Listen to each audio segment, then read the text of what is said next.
पैसा न कमाई कैसे साड़ी झमकबू जाके नैहर में लहर लगाईबू यही से कमाए अली छोड़ी के हम घरवा हो ए जुलिया के मम्मी।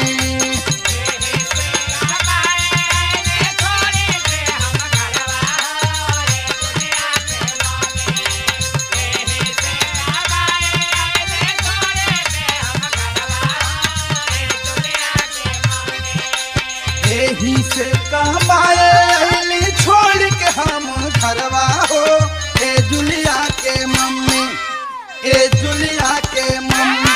अब गिरावे लुका लुरवा